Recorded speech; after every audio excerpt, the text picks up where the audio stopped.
We are joined by Marc Beckman. He is senior advisor to First Lady Melania Trump. We can't figure out why Kimmel still has a job. What was her reaction when she heard that? Well, I think initially the reaction is Kimmel needs to go. It's time that ABC stands up and terminates his employment. And this isn't a freedom of speech issue. The issue is purely commercially natured.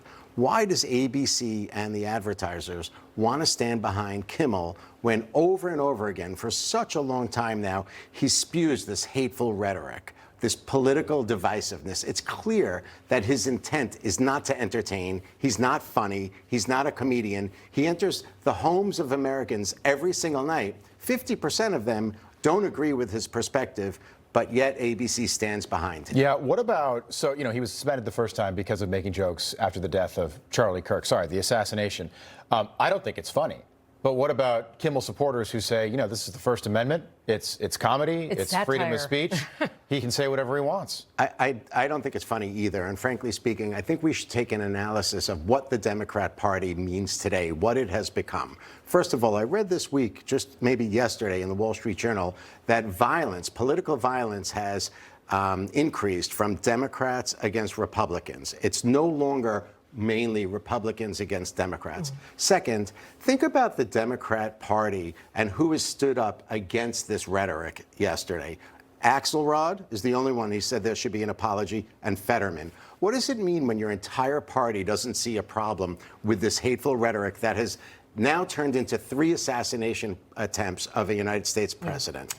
I want you to take a look at video and let me know your thoughts, because I was watching the First Lady right before and the seconds after at the table where they heard the shots ring out, and immediately she looked a little dazed, and then it was like it sank in, and you get that, wow, this is real. They want us dead.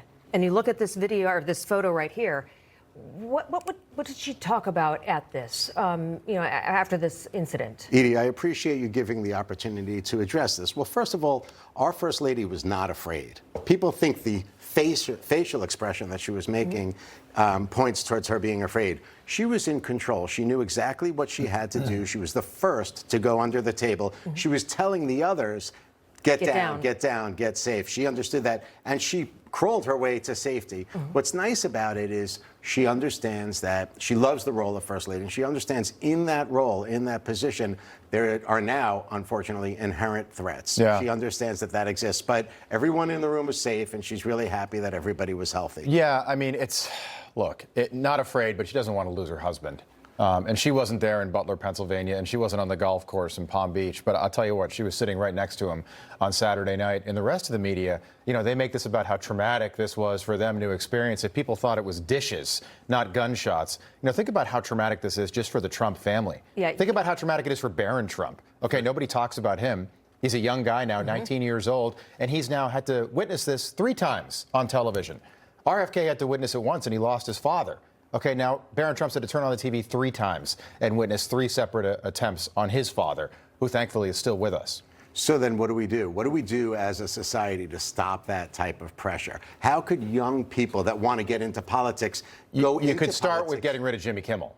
I agree. You could start with getting rid of Jimmy Kimmel. And by the way, I think all of these station groups are looking at this very seriously. It's only Tuesday. A lot can change in a couple of days. But they're trying to see right now, can we weather the proverbial storm without making a move? What about the stockholders of ABC? I mean, if I don't have that stock, but if I had that stock, I would be going, wait a second, you're losing money. You have to fire 1,000 people from the entertainment division. You know that you can go to this one show and that it itself is losing you $30 to $50 million a year. And you recoup that money right away. Yeah. Who runs a business like that? It's a poor business decision. There's no doubt about it.